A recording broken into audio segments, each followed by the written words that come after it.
त्रिमूर्ति light के साक्षात्कार मूर्त बनने की डेट फिक्स करो। 1 सेकंड में जन्मसिद्ध ईश्वरीय अधिकार देने वाले, नवोम्मीदवार को उम्मीदवार बनाने वाले, सर्व आत्माओं को प्लीज देने वाले त्रिमूर्ति शिव बाबा बोले, आज इस संगठन की कौन सी विशेषता बाप दादा देख रहे हैं? क्या हर एक अपनी विशेषता को जानते हैं? त्रिमूर्ति बाप से त्रिमूर्ति वंशावली हर एक में आज 3 लाइट देख रहे हैं कि तीनों ही लाइट अपनी तरफ आकर्षित करने वाली है व नंबरवार है। जब तीनों ही लाइट जगमगाती हुई दिखाई दे तभी सबको साक्षात्कार करा सकेंगे। फर्स्ट प्योरिटी की लाइट, सतो प्रधान दिव्य दृष्टि की लाइट और मस्तक मणि की लाइट। यह तीनों ही संपूर्ण बनाने की मुख्य बात है। तो अपने आप से पूछो कि सदा सतो प्रधान आत्मिक दृष्टि, सदा हर संकल्प, हर बोल और कर्म में प्योरिटी की झलक कहाँ तक आई है? क्या सदा स्मृति स्वरूप बने हो? अगर आप में एक बात की भी कमी है तो त्रिमूर्ति लाइट का साक्षात्कार नहीं करा सकोगे। यही प्योरिटी सबसे श्रेष्ठ और सहज पब्लिसिटी है और यही अंतिम पब्लिसिटी का रूप है जो कोई अन्य आत्माएं कर नहीं सकती। विश्व परिवर्तन के कार्य में सबसे पावरफुल पब्लिसिटी का साधन आप विशेष आत्माओं का यही है। तो क्या आप पब्लिसिटी कर रहे हो या कोई ऐसा प्लान बनाया है? ऐसी कोई विचित्र फिल्म बनाई है? जैसे स्थूल फिल्म देखने से आज के लोग प्रभावित होते हैं, वैसे आप अपने मस्तक और नयन ऐसे विचित्र अनुभव कराने की फिल्म दिखावे तो लोग क्या परिवर्तन में नहीं आवेंगे?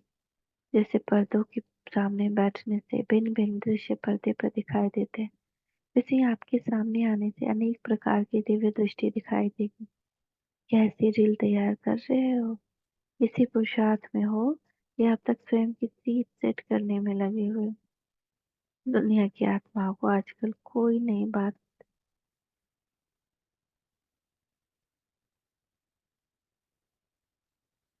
दुनिया की आत्माओं को आजकल कोई नई बात चाहिए जो कि कभी किसी के संकल्प में भी न हो।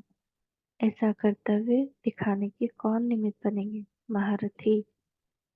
हर एक अपने को महारथी तो समझते हो ना। जबकि भविष्य में सदा श्री लक्ष्मी नारायण बनने की हिम्मत रखते तो चंद्रवंशी में भी हाथ नहीं उठाते, तो सूर्यवंशी बनने वाले महारथी हुए ना। जब सब महारथी ऐसे महान कार्य करने में लग जाए तो विश्व परिवर्तन कितने समय में होगा? महारथियों का संगठन समय प्रति समय होता ही रहता है। अब के संगठन में भी क्या बीते हुए संगठन प्रमाण ही प्लान बनावेंगे या प्रैक्टिकल प्रभाव की डेट फिक्स भी करेंगे? जैसे अन्य सब बातों का प्लान और डेट फिक्स करते हो, वैसे ही संपूर्ण सफलता त्रिमूर्ति लाइट के साक्षात्कार मूर्त बनने का प्लान और डेट इस बार फिक्स करेंगे। इसके लिए कोई और मीटिंग होगी? साइंस वाले टाइम बॉम्ब बनाते हैं, तो क्या आप टाइम बॉम्ब्स नहीं बनाते? आप सिर्फ बॉम्ब्स ही बनाते हो क्या?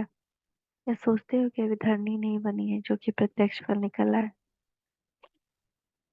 आजकल के जमाने में धरनी को परिवर्तन करना कोई मुश्किल बात नहीं। कैसी भी धरनी में आजकल साइंस वाले फल पैदा कर देती है ना, ना उम्मीदवार को भी उम्मीदवार बना देती है ना।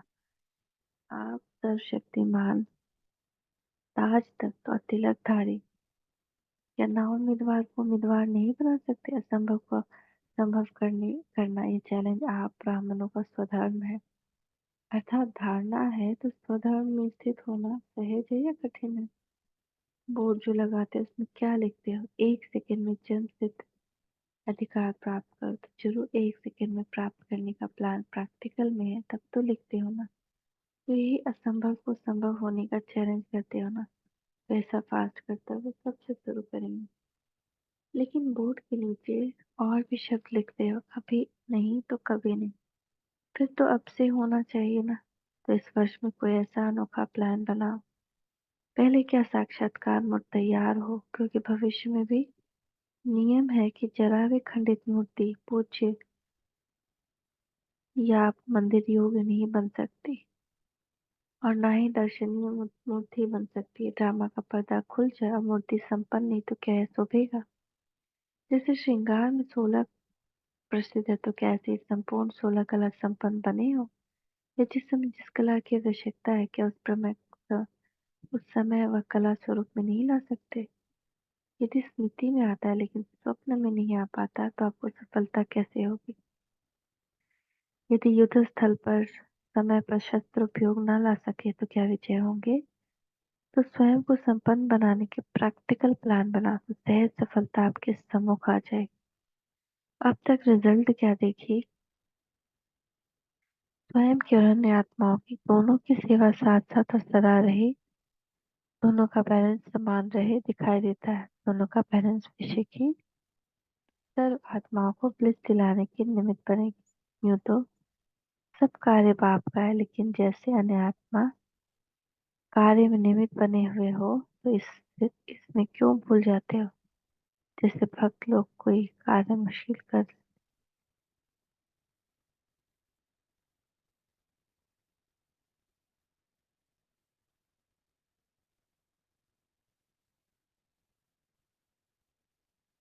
जैसे भक्त लोगों को जब कोई कार्य मुश्किल होता है, तो भगवान के ऊपर रख देते हैं ना, सहज में स्वयं और मुश्किल में भगवान। अब तो आप आपने सर्व शक्तियां सर्व कर्तव्यों को आपको निमित्त बना दिया ना, क्योंकि बाप ने स्वयं को वानप्रस्थी बनाकर आप सबको तत्व नशीन अवतारधारी बना दिया। तो जो बाप की जिम्मेदारियां रही हुई, उस तुम बच्चों के यहाँ मददगार बाप अवश्य है, लेकिन साकार स्वरूप में और नाम वाला करने में संशोध फादर।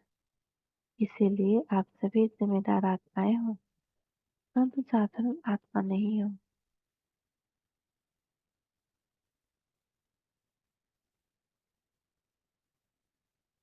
अब ज्ञानी तो आत्माएं और विजय रतन हो, समझा? यह है महारथियों का कार्य।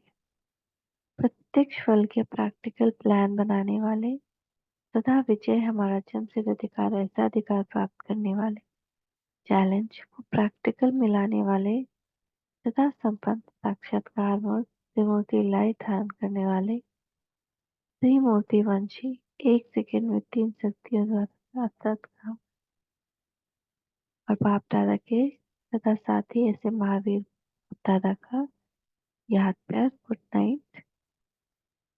अच्छा, हम बच्चों का भी मीठे मीठे बाप दादा को याद प्यार गुड नाइट। नमस्ते बाबा, नमस्ते, शुक्रिया बाबा, शुक्रिया। मुरली का सार, स्वयं में देखते रहो, सदा स्मृति स्वरूप, सदा सत्व प्रधान आत्मिक दृष्टि, सदा हर संकल्प भूल और कर्म में प्योरिटी की झलक कहाँ तक आई है? तभी त्रिमूर्ति लाइट का साक्षात्कार करा सकेंगे। ओम शांति, ओम शांति।